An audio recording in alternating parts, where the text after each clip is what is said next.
In other words, if somebody's watching saying, boy, I'd love to live the life of Christopher Hitchens. And there must be. No, but when they, I'd love to have that life of words Yes. and writing and speaking and all that. How do you, and can you make a decent living doing what you do? You can if it's all you want to do. In other words, once you've decided that all you want to be as a writer, and once you've learned that all you need really as a writer is to be able to talk, to speak, to have a voice. Many of my students say, is that all you need? You just have to be able to talk? And I say, yes, but how many of you can? How many of your friends do you enjoy listening to? Really? Do you enjoy listening to yourself? I mean, do you try and talk in sentences? And so on? Then they realize it's not so easy.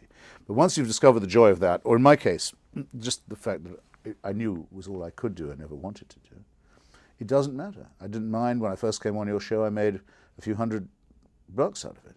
But I knew I was doing what I wanted to do. You didn't make a few $100 coming on our show. You made a few $100 out of your writing. No, nothing out of yours. No, you actually to this day. We pay you with mugs. You used to not even pay for my cab, but no. But so I knew that I was making a few $100 a month out of writing, but it was what I wanted to do. So there was nothing to. Now I do better, and if you want to know exactly how I do it, it's this. Vanity Fair, the best magazine in the country, in the world, in fact, in the English-speaking world, pays me a monthly retainer to write them a column about 10 out of 12 months of the year. And so I know I've got that much. It's not a fortune at all, but it's pretty generous, and I can count on it. The contract is renewed every couple of years or so. And they're fairly decent about letting me write for other people, book reviews, and so forth. And then it's got to the stage now where people will actually pay me to come and talk to them, which is better than I had ever expected. I mean, I'm going to be talking anyway, so to be paid to do it is pretty amazing. How many speeches a year would you get paid? Well, since the religion debate got really going and became a big national argument now, a big cultural question, I would say it's probably twice a week. And I do pro bono speeches, of course, for good causes.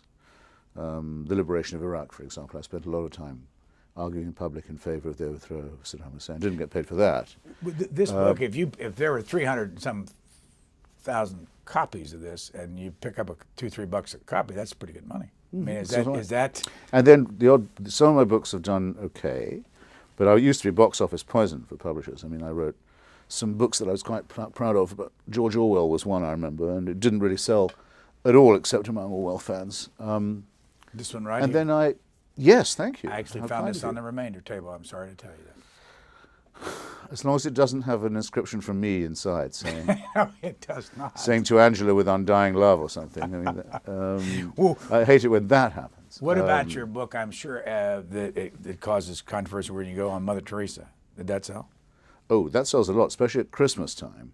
At Christmas time? Yes, ex or lapsed Catholics give it to their families for Christmas on a regular basis. And every year, it's the gift that keeps on giving. And then I teach. I teach at Hoover, and I'm a visiting professor at the New School in New York. I love doing that. I really do. I learn a lot from teaching. That's the whole point. I mean, you go through a book with your class. You think you've read it 50 times. The 51st time, you'll always still notice something you wouldn't have noticed before. You never do read the same book twice.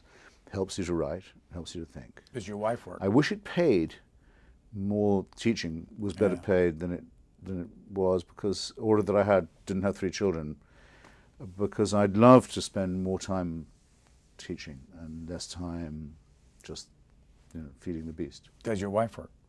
She's a screenwriter.